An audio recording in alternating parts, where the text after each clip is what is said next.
जब सिमरन भजन करते हैं तो ध्यान नीचे की तरफ गिरता है, उसे कैसे रोकें?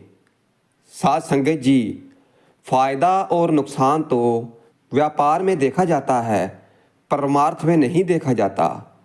और तो देख लो कि लोग परमार्थ में भी फायदा और नुकसान देखने लगे हैं। इसीलिए तो लोग उस तरफ जाते हैं जिधर जिस गुरु की संगत ज़्यादा है कि शायद उन्हें इससे ज़्यादा फ़ायदा मिल जाए, जितनी कि उन्हें किसी जगह से नहीं मिली। क्योंकि हम सोचते हैं कि हम अगर सत्संगी हैं, नामधारी हैं, तो फिर हमें कुछ फ़ायदे होने चाहिए। दुनियादारी के फ़ायदे नहीं, व्यापार में फ़ायदे नहीं, क्योंकि ये तो व्यापार है। सबसे बड़े फ़ायदे का मतलब है कि एक सात्विक जीवन जीना, संतुलन में जीवन व्यतीत करना। और सबसे बड़ा फ़ायदा यही है, जैसे सुबह समय पर उठ जाना और फिर उठकर सिमरन भजन करना, नाम की कमाई करना, भजन बंदगी करना और अपने सतगुरु को याद करना, अपने सतगुरु को हमेशा अपने अंदर बसा कर रखना और नाम को श्वास श्वास जपना और दुनियादारी से अपने ख्याल को निकालकर केवल सतगुरु के नाम के साथ ही जुड़े रखना। और सिमरन भजन करते समय दिमाग में उस समय कोई और ख्याल नहीं आए, और जितना समय सतगुरु ने बताया है तो उससे भी ज़्यादा सिमरन भजन करने की कोशिश करें। और फिर अपना काम निपटाने के बाद हम ऐसे उठें कि जैसे हम 4 धामों की यात्रा करके आए हों, कहीं तीर्थ यात्रा करके आए हैं, और फिर दिन चढ़ने के बाद अपने काम करते रहें और काम करते हुए भी अपने ख्याल को नाम के साथ जोड़कर रखना, सतगुरु के नूरानी स्वरूप के साथ जोड़कर रखा और सतगुरु को अपने अंतर में निहारते रहे।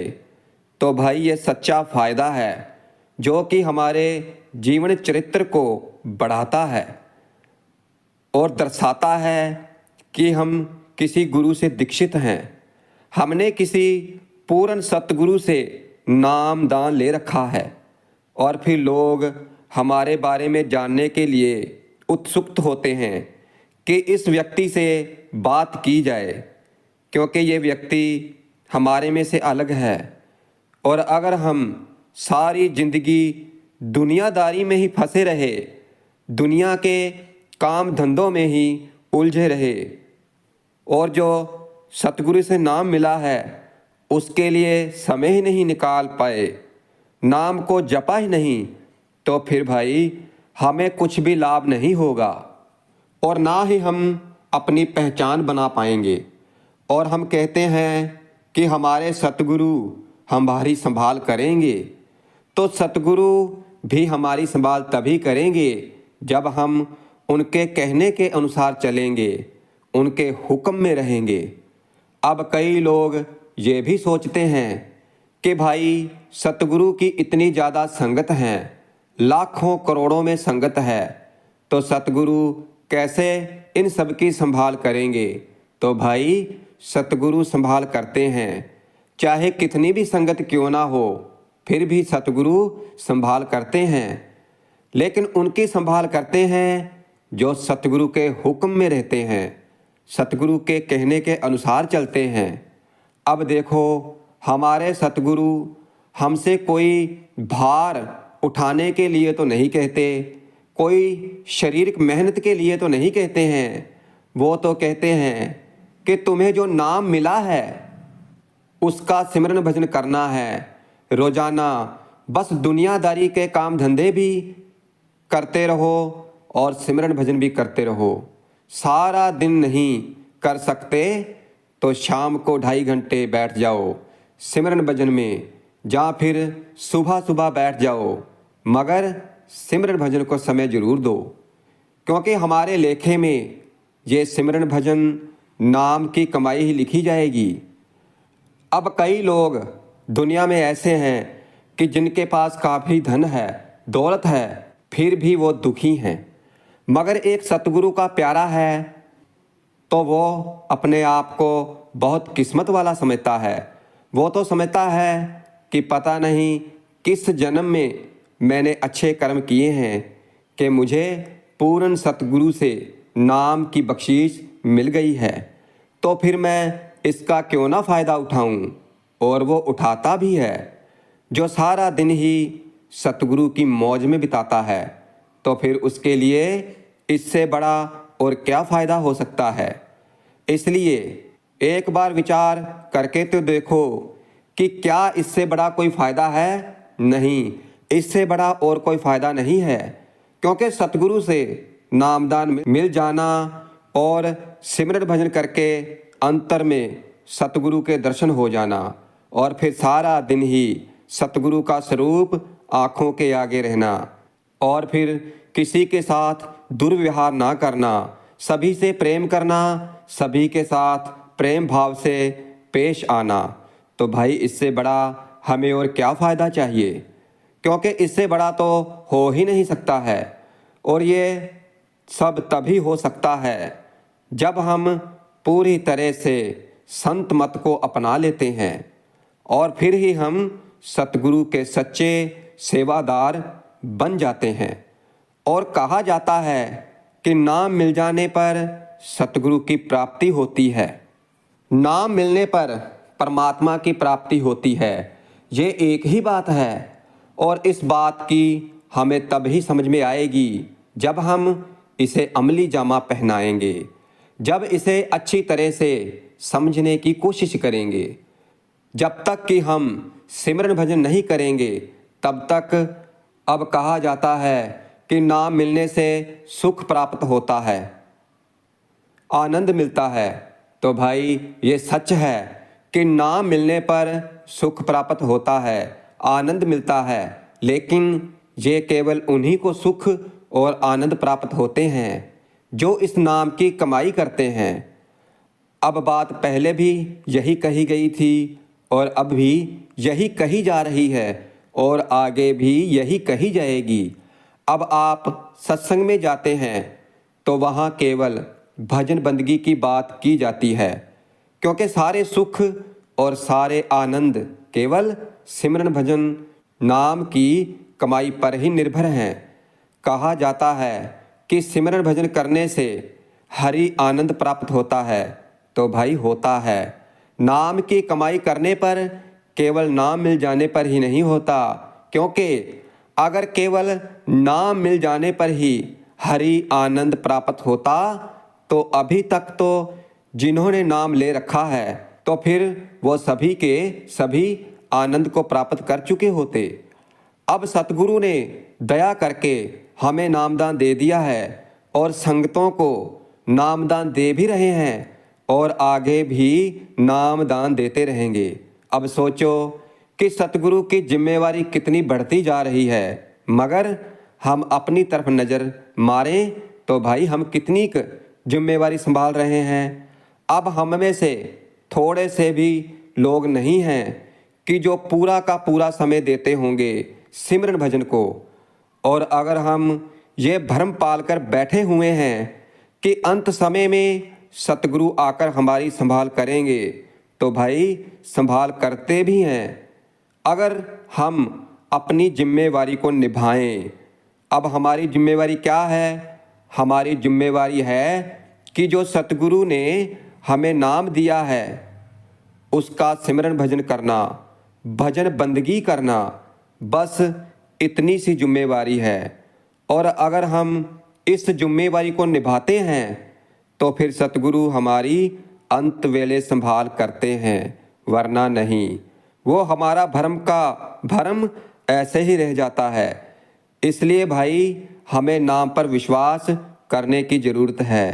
अब हम में से ही कई ऐसी जीव आत्माएं हैं जो सतगुरु से नामदान मिलने के बाद भी सतगुरु पर विश्वास नहीं करती। वो अभी तक सतगुरु को हमारे तुम्हारे जैसा मनुष्य ही समझती हैं, क्योंकि शब्द हमारे अंदर आए ही शरीर का रूप धारण करके हैं, सतगुरु रूप में। इसलिए भाई उस धुनात्मिक शब्द की गहराई में तो उतरो, फिर ही हमें समझ में आएगा कि ये है क्या। अब एक कथा आती है कि जब किसी ने हनुमान जी से पूछा कि तुम्हारे राम जी कहाँ हैं, तो फिर हनुमान जी ने अपनी छाती फाड़कर दिखा दी थी, और ये शास्त्रों में लिखा हुआ है।